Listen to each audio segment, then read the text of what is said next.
my zone. Let me into my zone. Let me into my zone. Please don't let me in.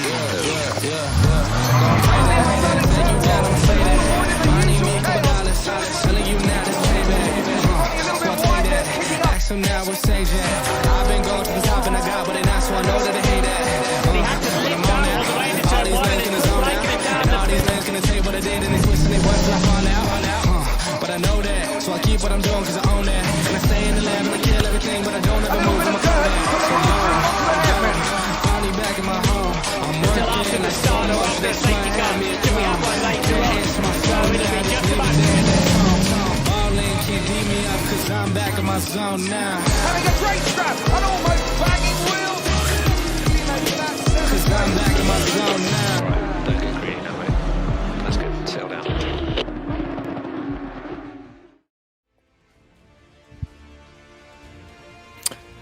I'm feeling quite emotional because this is it. Our very, very final incident report for the Assetto Corsa ATK Pro Series for 2020. Taz, are you crying? Yeah, I'm so sad right now. Jonathan, how are you feeling? Not bad. A little tender, but I'm okay. You've also been crying. Wayne, you all right? Well, all I can say is I hope that the wait is not going to be as long as Formula One or MotoGP is when you end one season and you start another. Because well, let's leave that up to COVID because who knows what the plans are for 2021. But listen, I tell you, but yeah. What's an absolute cracker way to wrap up what has been an amazing ATK Pro Series. I mean, we started at Kyalami months ago, 12 rounds later, to go back to the home of where it all started and wrap it up with such a fantastic race. Really, really exciting. Taz, we spoke about it after the race yesterday, but there were so many battles. That 50 minutes flew by. Yeah, I think it was a really good last race of the season. I think everyone ended off on a bang, and I think everyone is definitely looking forward to the new season. I know I am, and let's hope that we have more of what we had this season. Well, look, I think a few people took literally what you said, ended off with a bang, because there were quite a few bangs, and that's why we had an incident report. So what I want to do, I thought, Jonathan, we get into our instance, let's get that out the way, discuss that, and then I think we end off our final incident report, just looking forward to what could be happening season 2. So I think take us away with our first incident, and let's get straight into it. Okay. Well, there was quite, we were kept quite busy yesterday. It was quite stressful, but I think like a lot of the 90% of the incidents were paint scrapes, and we were having to chase those all day, and then only a few kind of major scrapes happened. So this you even got to drive, eh? Yes, that's always fun. But and early on in the race, so I led it for a while. That was all right.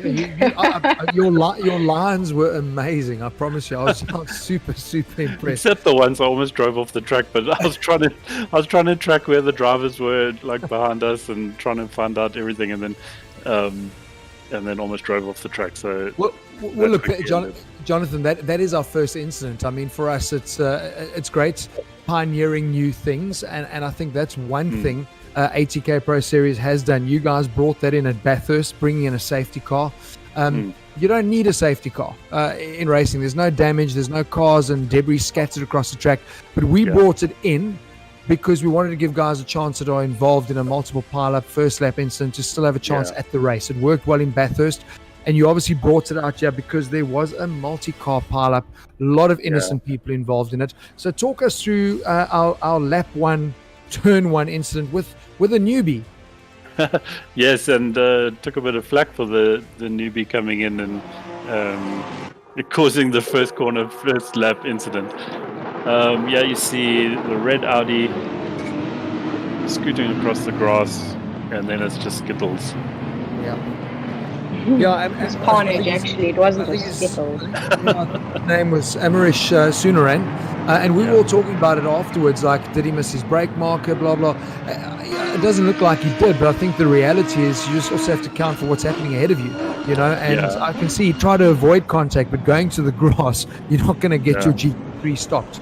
Unfortunately, he did try and avoid the incident completely, but in doing that probably made it worse. Looking at his break point, he braked at the right point. He would have made the corner perfectly, except for the fact that the entire grid had concertinaed in front of him. Yeah, I think he arrived at the corner as the parking lot, and I think it was a golden rule not to take to the grass, because as soon as you take to the grass, you go from pilot to passenger, and that's a classic situation. And incidentally, ironically enough, that has happened in real life a number of times at Kyalami already. So it kind of talks to a proper simulation of what really happens at Kyalami. Yeah, but look, Wayne, to be honest, that's normally in open lap racing where there's a brake failure or whatever. But this was total tunnel vision, getting caught up in starting at the back and not watching what's happening ahead of you and just assuming you're going to be hitting the brake marker where you did. But I mean, proper concertina. And Taz, that happens often. The guys at the back are so amped, we're racing, let's get it done. And they just miss the obvious. You actually do need to brake for the guys in front of you. Well, it happens in Polo Cup all the time. I mean, you always get the same guys doing the same things where they don't expect the concertina effect, where the guys in the front are braking at the 100 on a normal braking position, and the guys 5 rows behind can't brake at the 100 because there's already cars stopped in front of you. So I think it still catches a lot of people up all the time. It's not just on sim racing, it's in real life racing as well. And I think you just need to understand when the guys put the brakes on in front of you, you can't continue to stay on the gas and put it on where you think you need to. Interestingly, this incident was pretty cut and dry. We issued the driver a drive-through penalty. It was a bit late because we had our hands full with other incidents. Yes. So pretty cut and dry, but I wonder, hypothetically speaking, if he had rather driven straight into the back of the car there, what would the ensuing chaos be? Would it have been as bad as this? I think so. So is there anything he could have done better? Because if he had swung right... That's the only thing he could have done. There's just too many people in that corner. I think no matter if he went straight behind, he was going to push all the cars into each other regardless, If he went right, he would have collected at least 4 cars on the right as well. Yeah, Jono, it's a tricky one because, I mean, he would have had many more options 3 laps later into the race, you know what I mean? But there, under starting conditions, at that speed differential, I think if he tipped anybody in front of him, they were going to spin and they were going to end up collecting people anyway. So, unfortunately for him, there was no easy way out. But, I think guys gave him a hard time. It's his first race, part of the ATK Pro Series, but he's not a rookie. He's raced plenty of times. And I guess we all have that brain fade moment. It's not like he doesn't know the circuit, but you amped to get off to a good start and make a good impression. It's your first time out. And sadly, it was probably the worst impression he could have made. But, I mean, chin up. This thing happens. We've all done it. For sure. For sure. And come next year, I'm sure he'll be eager to make his name right in this. And this also leads us to the second incident of the night, which is also related to this first turn incident. But this one actually happened before he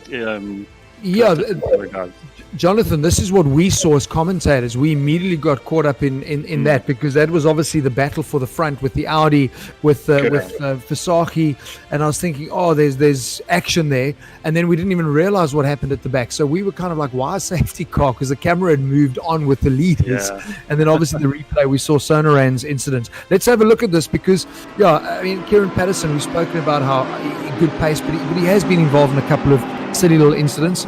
Let's have a look at this one. I think this one is exactly that, a silly little incident where he braked on time, he had the correct line, there was no danger, but he still tapped the guy. However, very unfortunate. The unintended consequences cost the other driver 10 flags. He went from Versace, You know what? He still brakes a bit late there, to be fair. Absolutely, he did. I agree. And he obviously could have stopped the car. Taz, something else as well, Taz. I think also what ended up catching him out again, not watching what's happening ahead, just looking at Arno's tails, thinking Arno's going to brake there, I'm fine. But there was another car that moved across. I think it was Essa. So watch there. He's actually pinched Versace, who's obviously got on the brakes even harder than Patterson anticipated. But at the end of the day, that is what you've got to do. You've got to drive for all of those situations at the start of a race. Especially if you're at the top end. Yeah. And unfortunately, drivers were warned for turn 1 incidents will be drive-through.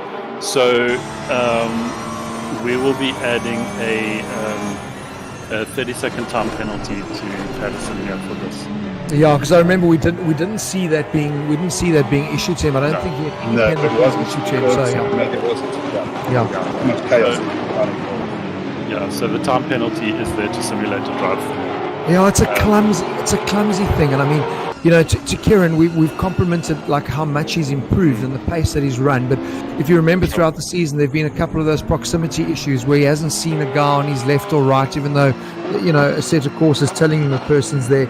Silly little things that have cost him. Because I think as a driver, he's got the out-and-out pace. It's now just ironing out those little problems, and I think he'll be a serious contender next season. Absolutely, yeah, I completely agree. Just iron out those few things, and he'll be right there. Let's move on to our next one, and this we were talking about this off air, and I think this is for you, Wayne, something that we've mentioned quite a few times, and in the time that you've been involved in the series, you joined pretty much halfway through. It's something that we've always spoken about. You are going to make mistakes. There are racing incidents. Give up that position if you've gained it by doing something silly or you've cut a corner or whatever it might be. And this feels to me like that is that. It's Zaire Essa having that battle, sitting in second position behind Leslie Oliphant. Let's have a look at this, and maybe there's some very positives and a good example for the other races to look at. So, Marius, 100%. And this is really, for me, this is how a situation like this should always end up. Zaire Essa arrives in the corner, relatively hot. He's wrong-footed, and there's contact. You'll see the onboard now. He takes evasive action, attempting to get away from Oliphant. He doesn't, and he makes contact too. He gets Oliphant sideways. At this point, Essa could have and had the opportunity to pass Oliphant and go, and hope that it's just a 15-second or a 5-second, and try and get a 5-second gap on him. But he doesn't. He shows the true sportsman that he is, and that's why he's this year's champion. Yeah. If you look at his telemetry, he backs right off and allows Oliphant to get ahead of him in here. He's trying to reset the clock, which I think is perfect. So this is the situation I want to see a lot more of next. Even more impressive for me, that onboard shows the avoidance. He's actually realized, oh, flip, I've run in here hot. Let me try and avoid this, even if it means I take myself off track. And that is crucial. Correct. Besides getting back the position, he's gone, we've made a mistake. We all do this. This happens. This is why we race. But if there was a third driver in that lot, he would have come out as in the lead. That's a fact. Yeah. But I kudos to Zaire Essa. He realized he caused the chaos, and he reset the clock instantly. He backed off his corner already and said, sorry, my bad, and let's go racing. Tazzy, for you, good to see you. Yeah, he did the right thing, and then like if you a really good sportsman like he is, you make a mistake, and these things happen, like you guys said. So give the position back, and the chances of you getting a penalty later on is very little. Where if you don't, you are likely to get the penalty. So because of good sportsmanship, no penalty. Yeah, judging by, I took note of Oliphant's pace after this incident, and there was no negative effect on aero damage or anything. Oliphant was as fast, holding Essa off for the next 3 laps. Which leads us up to our next incident. Actually. But I mean, just before we get there, I mean, it was such a light tap. Well, but I'm glad. No, but I don't even think it's a tap. I think it's a computer almost like a little bit of listen, we had a few little glitches, software glitches, I must just tell you. I mean, we had 2 competitors coming out of the last corner, and then suddenly they merged into each other. There was one car. And was the car faster? No. That was airborne into the wall. But Jonathan, just for us, this is a great lesson. I think Wayne mentioned it earlier. He's the champion, and rightly so. He's had real race experience as well, and I think that is what a season like this brings out. We've seen massive improvements just in terms of the incident reports, guys kind of policing themselves, which is crucial, because you are never ever going to have a faultless race. You are going to tangle, you are going to make mistakes, but this is how stuff gets dealt with, and it's a respecting. You look back at him, you go, wow, this guy did the right thing. Crucial lessons. And then, 100%. in Yeah. fairness, though, I mean, there are situations, though. I mean, this incident was a very light incident, not a massive after effect of Olifant, like into the wall or whatever. Had that been the case, even if Essa gave the position back, it would have probably still been a penalty. Absolutely. So, And no problem with that, because that is Yeah. also racing. That is, unfortunately, you can be the nicest guy, the most apologetic guy, but you still did something wrong. So that's a very Look, good. the reality of the matter is that he mitigated the situation. He did whatever he could in mitigation to fix it. And it was fixable, and he did fix it. And because of that, we decided no harm fell. Move on. Jonathan, let's move on, because you alluded to this 3 laps later. That's right, yeah. Esther got to take the lead, and I mean that for us was quite critical because we missed it on the live action because Daniel was doing a great job trying to track all of the action because there was plenty of it, and we wondered, did Leslie make a mistake? What had happened? But kudos to Leslie, no mistake, and this was just one of those beneficial moments for Zaire making the right call. Let's have a look at this because apparently the incident, the complaint, Jerry, is that it's overtaking under yellow flags. What? Yeah, that's the official incident report, that the lead was taken unfairly under yellow flag conditions. But Wow. look, we can't enforce yellow flags. And firstly, the incident was just happening. There's no yellow flags, even if we're allowed to participate. The incident hadn't finished happening yet. Jonathan, will you say that again, please? Yeah, the incident is still happening. There's It's no yellow dynamic. flag. The cars haven't Yes. even. I mean, that oak. Listen, if he has got his yellow flag out already, I know this is a simulation which can respond really quickly, but even a Assetto Corsa couldn't respond to something like that. No, but you don't even know it's an incident, isn't it? You don't even No, know it's exactly. an incident. That frame right there, we're going to get back to it now, but you look back at the corner, and you look at the Marshall post, and the whole Assetto Corsa system actually reacts when a certain element has happened. At this point, there was nothing happening yet because it was still unraveling. Yeah.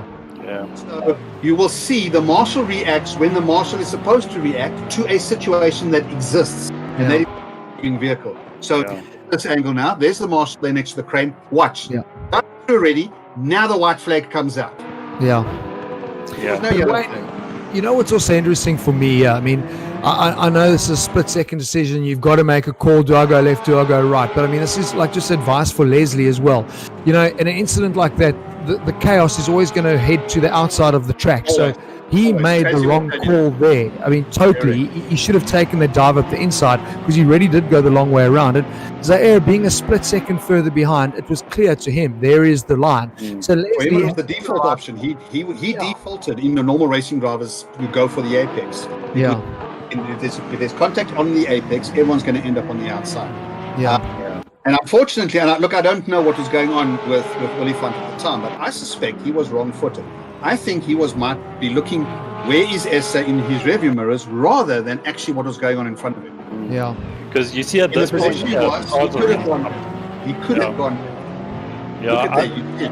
Yeah. I think it is a load of circumstances that work together to and just wrong Correct. place, wrong time for Leslie. Unfortunately, yellow flag is off the table. That's not even in question. Yeah. Secondly, back markers having an incident that's an incident on its own. The fact that it affected the lead battle is motor racing.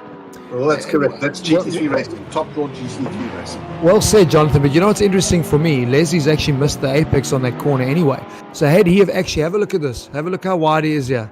Well, that's exactly why I said I think he was caught wrong-footed. I think he was looking in the rearview mirrors. And maybe panicking at that point, just hitting the brakes. Yeah. Correct. The only reason why he's gone right is because he didn't have enough time to go left. Yeah. Quite right. Quite right. I guess it's also a lesson. I mean, and I'm glad you mentioned that, Jonathan. I mean, this is back markers are part of all racing. I mean, Taz, we were talking about it last night. Look at your buddy racing in Indianapolis 8 hour, leading the race, leading the championship, and get taken out by a back marker that it forgot to brake. It is a reality, but I think as leaders, your senses need to be even more heightened when you are coming up on back markers, because anything can and usually does happen. So Right. in that instance, I think, like Wayne was saying, don't worry about what's happening behind you with your competitor. You know he's looking to score because there is an opportunity with a back marker, but you've got to get past them first. You know? Yeah. Correct. No, I'm Correct. not going to take anything away from Olivier. He was racing the perfect race up until this Yeah. point. Yeah. He is keeping Essa at bay, everything, and it is unfortunate this happened, but he still did have the pace to hang on to Essa, and Essa still won by 10 seconds. So it's unfortunate, and yes, he's correct in saying that Kyalami is a difficult track to overtake. So track position is king at this point. But not impossible. Yeah. And if you got the pace, you can fight back as well. And it's really unfortunate what happened, but it's racing. It is. Look, he had a perfect. I mean, the qualifying, fantastic. When we chatted to him in the post-race interview, well done. But the difference for me is, like, throughout of that, I remember Zaire was never more than 0.5 off of the back of Leslie, consistently lap after lap. But like you said, he was able to, with that opportunity, gap the lead. So I know he said to us that he felt that he had more pace in hand and he was kind of biding his time. Whether that's true or not, well, at the end of the day, I look at how the result ended with that 10-second gap. He literally did open up a gap after that. So, but I mean, still, Leslie, brilliant race. And I think we must be stoked to have put the car on pole for the final round, ahead of Zaire as the champion. So that was well done. Yeah. So nothing here. This is racing. Suck it up, Buttercup. So while we're on that, there was another incident that we were all ignoring, and that was what caused the two leaders to swap positions. That was the Koenig situation, right? Yeah. But we looked at that as well, and we were happy that they He ended. backed out of it as well. That's correct. They returned back onto the circuit the way they in the same order they went into it in that corner. So Yeah. And the drivers. there's no debate there. Yeah, and the drivers did speak to each other after the race and sorted it out. No, There there we go. But As you're long right. as It's they didn't actually, sort it out like that kid did in karting, then we're okay. no, let's They can't exactly throw the computer at the other guy, can they? No, well, that's exactly it. So I'm glad it was sorted out. Either way. Oh my word, Taz, that was quite funny, huh? Yes. Anyhow. I've never. Okay, let's have a look at our final Our one, last and one. I think it's the most controversial one because, yay. Okay, let's talk us through it. Okay, so the infamous cheetah and the sausage curve. Oh, Yeah, this is very interesting. If we can just see this. Okay, so here we have Isherwood. Webb ran wide there, and Isherwood now getting a good run on Webb. Through cheetah, too wide, always going to end in tears. Or most of the time will end in tears. It would take a lot of compliance from both drivers to make that corner to even survive that corner, let alone make it successful. yeah. I've never seen an overtake actually work there, and I think I mentioned like 3 or 4 laps earlier, Webb was involved in another little incident through there. So it's one of those corners where you've either got to really stick it up the inside, so the guy on the outside knows he cannot turn in, or you've got to line up behind him, because here is your opportunity to overtake. The left hand Right here is where Webb made his mistake. So he put himself in harm's way by buggering up the previous corner. Yeah. So he was already on the back foot, and he had caused a lot of his own situation. Look, so he was coming back onto the circuit. Okay, there was a rub; they were in close proximity. Isherwood, fortunately, and I don't know whether it's a rookie mistake or not, but unfortunately, Isherwood touches his brakes. And look at his telemetry now. This is the onboard of the Bentley, and now he hits the brakes, and then he feathers it through. He put himself in an undecided harm's way as well.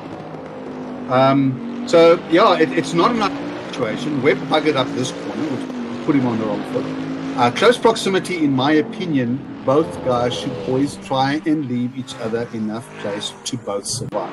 That's what I always say. I've been saying it for the last 5 races. This didn't happen. Jonathan, I know you. Isherwood caused a bit of his own pain, but in the brakes here, he got himself wrong-footed. He should have either committed or backed out of it. There's that saying, you're either pregnant or you're not. You can't be half. And that's unfortunately Isherwood has also caused this. John, I know you have the feeling like he's actually Isherwood, knowing that he's not on the racing line, has hit the brakes to obviously consolidate for the fact that he's not on the right line. Webb needed to have kind of also gone on the brakes and not have just assumed the racing line because he knows the car on the inside of it. So that would have been the perfect situation. But I think for me, my issue here is, like I said, I just do not ever see passes working here. So when you look at this corner, like even though he had a good run up the inside, did Isherwood, he then, for me, I would not have braked. So I would have really run it in deep. So Webb cannot turn in. Then he has to back out of it. That would be my approach. Otherwise, what you've got to do is slot him behind Webb, get good drive out of Cheetah, and nail him at England, the final corner, because that is a good opportunity for overtaking.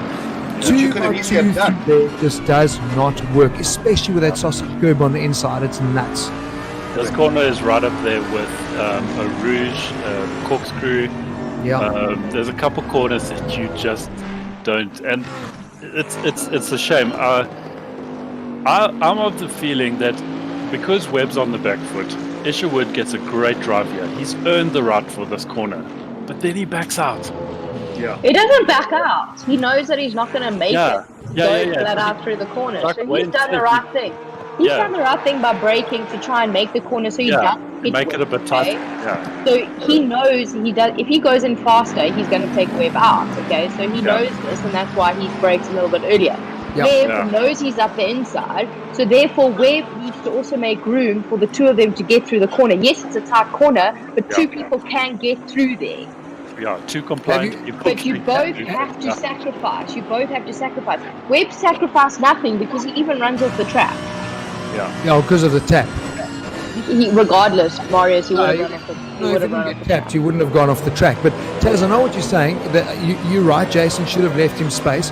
But let's be honest, have you ever seen two cars, and I know you're going to tell me yes you have, send me the video. You ever seen two cars going through there side by side where it doesn't end in tears? And I think that's the point we're making, is that Isherwood, even though he did the right thing he almost should have not. I know it sounds stupid. It's not an ideal corner to pass, 100%, but Isherwood obviously got a run up on him, and I probably would have done the exact same thing. I've come up your inside, I'm in close proximity, I'm past your B pillar, you need to give me room on the road.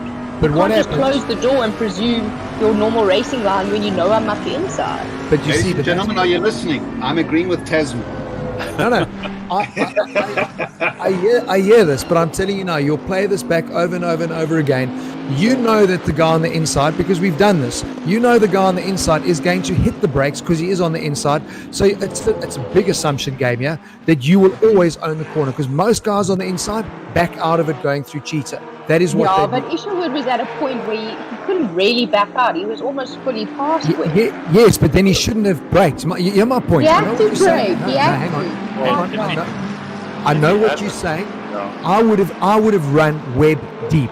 I would have run Webb deep into that corner that he can only go off the track, because he's earned the right to be there. You're totally right.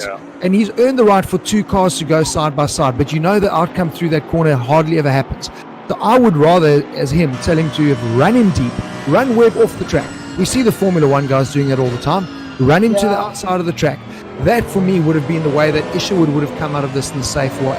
Unfortunately, he's backed out and done the right thing, but he's suffered. I would have ruled conclusively against Webb if Isherwood stayed. If Isherwood did not back off, he did not hit the brakes, he did not feather it through that corner, which he has to as a racing driver. Had he just kept it, then I would have come harshly down on Webb at this point. Then it's definitely. The thing is, though, if Webb did not give Isherwood space to survive. If Isherwood had not braked, he would have run the racing line and run wide and run Webb into the dirt, and thus got a penalty for that. So I don't know if it would he would have, because you hit that dirt, you're in the wall. Yeah, but would you have? Because at the end of the day, if he has gone up the inside, would have been 100%, and he's earned the right to that corner, then Webb would have to back out of it. That's okay. So Isherwood. So, in conclusion, Isherwood, next time you go up the inside of someone, just send it so far up the inside that it doesn't matter what the outside guy does. No, because now you've got to. No, Taz. That's exactly what you're saying. No, I'm saying you've got to. Send it up the inside so you can't turn. That's exactly what you're saying. You've got to keep this in context. It is all about the corner. It is 100% about that corner. Anywhere else on the track, guys can survive side by side. We've spoken about it so many times. We saw guys going around the outside around Sunset. You can do it. It happens all the time. You've got the inside of the clubhouse, not around Cheetah. So there are some corners on a track where you realize as a driver, I'm not going to make a pass here. Even though I've got a really good run up the inside, I need to rather try and nail him into the next corner that I can get the pass done. Because this, I promise you, show me an overtake 2x2 through there that has worked. Show me. In fairness. So here's my conclusion. I think what this is a racing incident. That's my conclusion in this matter. Yeah, well, Richard kind of messed himself up, and he ended up spinning. Exactly. That's my point. So we need to remember, or we need to forget about the fact that this corner is impossible to go, or very hard to go too wide in. Let's forget about that, okay? We can't say Isherwood must have run deep and rather pushed Webb off track, because he still has to leave Webb enough room on the outside, on the exit, for Webb to stay on track. So Isherwood would not have made the corner had he not braked like he did. Okay. Then Webb assumed racing line, which he should not have done. In my opinion, Webb at fault. At the end of the opinion is Jonathan, I think they're both at fault, okay? If you're going to make a move, make it stick and make it like permanent. And if there's someone up your inside, you have to give that person room. I love your perfect description, Jonathan. It really is. Unfortunately, that is what you see guys doing all the time. Once they've gone up there, they run the guy off the track. Not saying that that's right. That is what the guys end up doing in situations like that. So there is no 50-50. The guy has to back out. I know what you're saying. Jason should have left him room. But I promise you now, I would probably have done what Jason did. If there wasn't this proximity warning in the game, in a real race, I would have done exactly what Jason did there, because 90% of the time, the guy on the inside is going to back out there because he's not on the line through what is a funnel. He's not. And that's what, from experience, the guys have always backed out there. Like, literally. So next year, I plan to make sure that there's a set of rules in place that deals with situations, with incidences like this. So what's the ruling here? No racing incident. No decision. That's it. Okay, we're happy with that. Isherwood already messed himself up, didn't he? So he can't exactly get a bigger penalty. No, I wasn't talking. No, for me, it was never about Isherwood being given a penalty. It's no like penalty, guys. Is Jason being given a penalty? That's what I was asking. But are we saying it is what it is? Yeah, that is what it is. Done as dispatched. Yeah. No, I mean Jason Webb. Yeah. Jason and Jason. It's my other brother, Jason. Okay. Well, that is it. Some really interesting, some clear cut ones. But Jonathan and this was a proper one. You and Wayne have really thrown a nice curveball. We can't finish the year off on a soft one. I mean, it's good to end on a high. Everyone's going to be fired up. Let's talk about quickly before I starve. What can we look forward to? What are the sort of things? I know ATK have been very proactive, been asking the guys that have been amazing, the drivers that have turned up, race after race, what they would like to see. What can we improve on? What can we make better? What do you guys want to see? Taz, Jonathan, Wayne? What I'd like to see is, we need to, in terms of the safety car, as one point, is that we need to see that safety car system work a bit more fluid with you guys, the commentators, and the director. Yeah. So that means it almost needs to work the opposite way around, where the safety car graphic comes up on screen before the car even pulls out of the grid, out of the pit box, so that you guys know what's going on. So that has been a very confusing issue to try and solve, and we will get to the bottom of it. I think in terms of what the safety car has done in getting the race back going, without letting guys be too harshly penalized by incidents, great success. Yeah, very happy with that. I agree. Another thing I would like to see next year is for Pro Series 2 to ease the load on the drivers. So for example, this year has been 12 races, and when it was every second week, it was very heavy on the drivers, and we could tell. When it was once a month, it was a lot more manageable for the guys.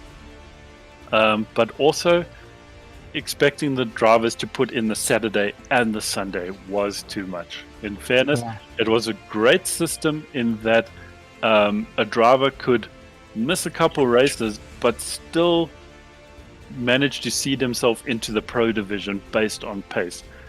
I really like that fact, but it is a lot of stress on the drivers themselves. So would you prefer Sunday, so like arrive, seed, and then go straight into the race?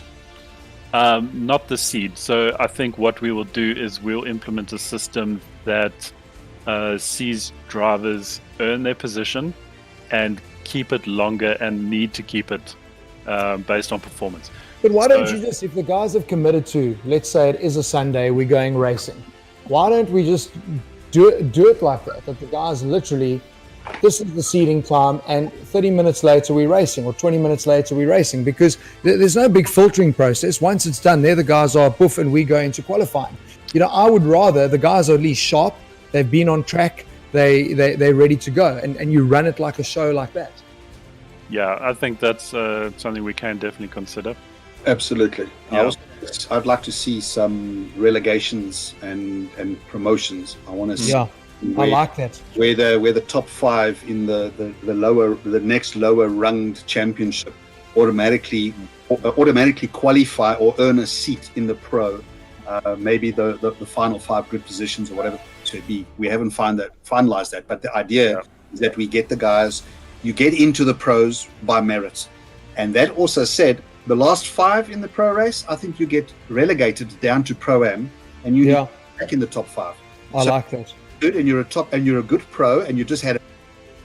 Then you definitely can find yourself having to earn the right to be called a pro again. These are ideas. Please understand, we're not telling you what the final decisions are, but we're telling you about unconfirmed discussions that are going on around this. We want to see some kind of a relegation system so that we can end up on a Sunday on a pro race with the real pros. Yeah. And we don't someone who just does an arrive and drive scenario. For me, it also keeps guys hungry. I mean, I remember in old rugby days, it's like copper stump, first team, second team Tuesday. You were fired up, and it was performance on the day if you were second team to see who was going to bench for first. So you've got to keep the guys in the pros honest, and you've got to keep the pro-ams hungry. So I like systems like that. Yeah. So I would like to see some kind of a relegation system and a promotion system next year. Yeah, and then something else that is related to Pro Season 1 and then going into 2 next year is rage quitting. Someone that's going to be part of the rules. Yeah. So we are going to deal with that a bit more harshly this year. So if you have a bad race and you rage quit out the server, you'll probably get an automatic demotion. Also, once again, this is my speculation hat on, because I'm not like right in there with it right now. So I'd like to see that. But in terms there's of no cracker enforcement like that. But in terms of what we have in terms of production, in terms of the administration, there's always improvements that can be done. So we're going to continue pushing on those parts and aim to really be the pinnacle of sim racing in SA. And I think in all honesty, the rule sets that will come in for next year will, I don't want to say they're going to be harsh, because what they're going to be is more strict. I'm going to be bringing a lot of real-time, real-world motorsport rules into sim racing. I think it's important. I think it's critical. Yeah, and a lot of the drivers may feel that, it hasn't really been.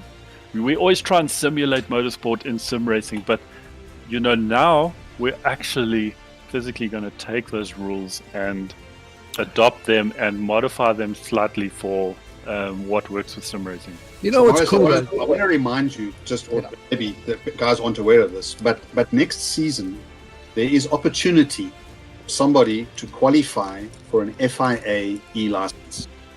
And that person could qualify to represent South Africa at the FIA E-Championship, which is a thing. Massive.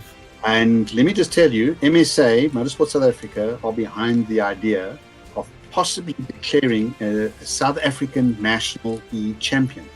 Which means, No, you're just talking crazy now, Wayne. well, I'm saying these are ideas that can happen, mate. Yeah. Oh, the speculation hat.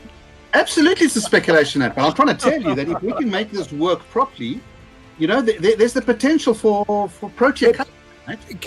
Can I just, Wayne, the whole idea when we had MSA announced as a partner in this, what you're saying is clear intention. You're not going to get involved in something if you don't believe that this is kind of the future.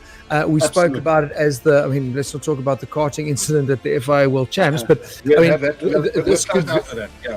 this could very well be the feeder system into motor racing because of affordability. We've spoken about that. So what you're suggesting there is critical. But I think, and I know, Taz, you and I have spoken about this a lot as well, I think also putting together a structure that is not 12 races long, that maybe there's a mix-up in terms of the races. That we see it with the Intercontinental GT Challenge. So normally they're 5 rounds. Now with COVID, they're 4 rounds. But then the guys can also score points by racing in another race. So you could put a proper endurance race together where they're teammates and they score points. Then there's a sprint race. But they're different types of races, but all of them add to the same score at the end. I think that keeps it fresh as opposed to a hell of a long season. I know the guys were racing in a lot of other things, so it's also finding what day do we race. I think these are things we'd like to see, Taz? Yeah, I think different types of characteristic races will be cool to watch. Not all the same, like repetition throughout the season, as it happens in GT3 around the world. There's sprint racing, there's longer endurance racing, so maybe having a series that's 5 rounds of sprint racing and then having a series that's 5 rounds of endurance racing, maybe something to look at, or something along those lines, just to mix it up a little bit. Yeah, I think it's a good idea. Are you looking at that, Jonathan? Yeah, I don't want to give too much away, but go on. Dangle me a carrot. I'm hungry. We just did. Yeah, that's way too many carrots already today. Absolutely. You should have really good eyesight by now, Marius. It's going in my salad. I really don't want to give any more away, but in fairness, it's going to be mixed up. It's going to be, very much performance based. So, you need to earn your position. You need to work at it to keep it, and there'll be big payoff at the end of the day. And there is also going to be a let's call it a variety. Yeah. So we don't want to overstress the guys. We don't want to bore the guys, but we need to keep ourselves right up there at the forefront of what we're doing with sim racing. There is a talk on success ballast, which is something we want to throw into the pot for discussion. Oh my gosh, now we're going to tomatoes now. No. Absolutely. All I'm saying is that we want to really mix it up. We really want to bring a good championship out for next year, and I think we ending this season off on a fantastic high. I think we've got a good quality, a good grade of this is already happening, and as Jonathan rightly said, we've got a strong base to work from. And next year, so we're very excited. Well, guys, I think it's a good opportunity to wrap things up and park it there. I just think it has been incredible. I know for Taz, I mentioned it yesterday. You and I I'm new to the commentary side of this. You were new to the racing side of this for real with your W series as well. Wayne, you've been new to the rule book side of things for sim racing. The only guy who's a veteran is Jonathan, but the way all of this stuff has come together, it's been a real eye-opener, and I keep commenting on just the production value, because that's obviously a big part of what I know. How this thing looks on television is how this thing looks in the simulator world, and I think ATK have done a great job in terms of putting that together, and it's not possible without all the partners. And we want to thank the guys like AMD and Corsair and Elgato, who were there from the very start. Logitech joined us later on as well, but obviously the big hitters, to Motorsport South Africa, we mentioned them coming on board, to Kyalami now, and to Assetto Corsa, to partner with and go down this pioneering route that ATK has taken. And I think it's been a cracker season. I know all of the guys that qualified now get to go and watch their their drivers and their cars doing it for real at the Kyalami 9-hour 10th to the 12th of December. All of them were given hospitality tickets, so that's going to be amazing because, I mean, it was a special event last year. I know it's going to be a little bit different this year because of COVID, but it's happening, and I think that for me is critical. But just to all of you guys, Jonathan in particular, the hard work that you put into it, to Daniel's son who's directing it, and everyone behind the scenes that make these things happen. It doesn't just flip and happen. Everyone's given up time because they're passionate about what they do, and it comes through in the end result. So Jonathan, you've been an absolute legend in terms of that. So thank you very much for all of your energy, bud. No, it's been great, man. And I'll tell you what, the team at ATK literally sits every day. It's everyone at ATK makes the joke that this is literally their day job at the moment. Yeah. Because it's every day 10 o'clock meeting, everybody's pushing their project deadlines and working towards the goal of the next race. And the guys work really hard at it. There's a lot of pressure, there's a lot of stress involved. It may not feel like it, but sometimes dealing with people is that difficult. Yeah. So I hope the drivers realize what goes into it, that it's not just some like free event that these guys can take part in and they expect the world out of it. It's literally people pouring their lives into this. So it's been great fun, and it is very rewarding when you see the product at the end of the day, and you see the partnerships that it builds up, and the drivers that develop themselves over the year. It's great to see progress, and it's great to see the drivers progress as well. And no, it's been great, and I've been looking forward to Pro Season 2 for a while now, I'll be honest, because there's some really cool things in the works.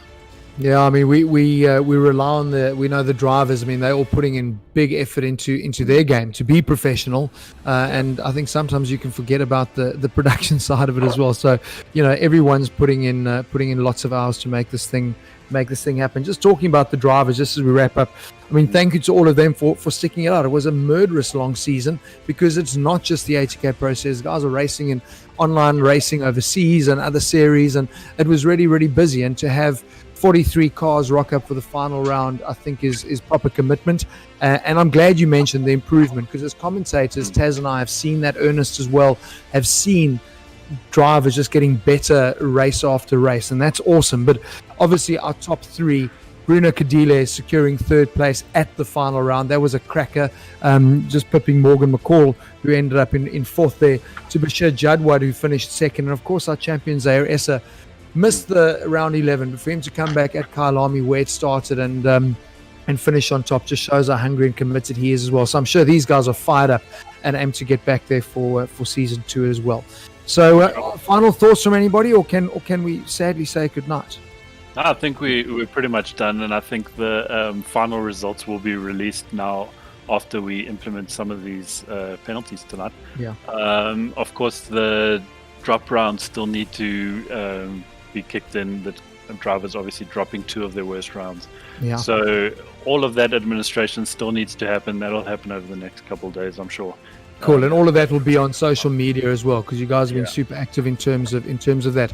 Taz, I hope, just thanks for your time as well. I know you're super busy, and I know it was a tough year for you, not being where you want to be, which is strapped into a race car with the W Series. And I hope things pan out for next year. I know you're still waiting to hear, but just thanks for your time. I mean, massively experienced, doing this for real.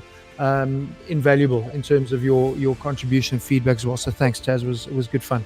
Well, thanks for all your patience. I'm not a commentator. I'm a racing driver. So I think it's been a lot of fun to be behind the scenes and do something completely different, and I've thoroughly enjoyed it, and I really enjoy arguing with Marius every now and then, so that's quite cool.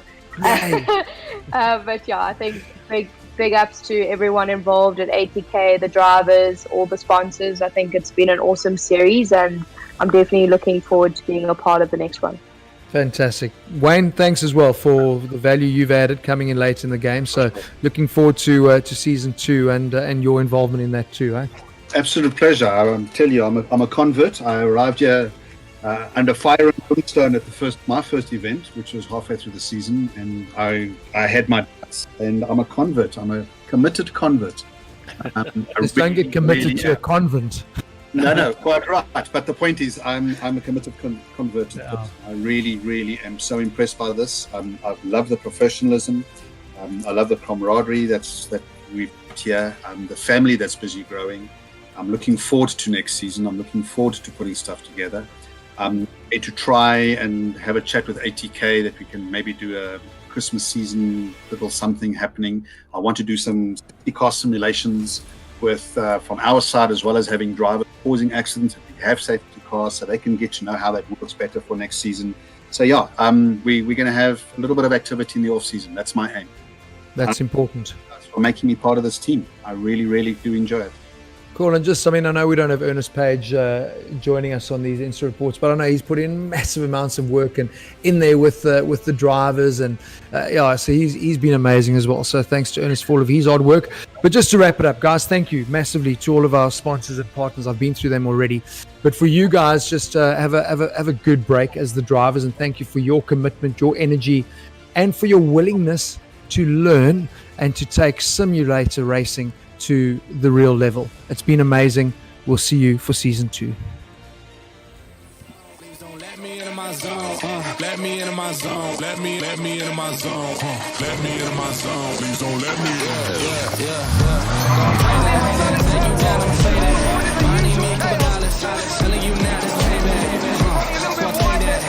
Now we're staging. I've been going to the top and I got what it now, so I know that they hate it.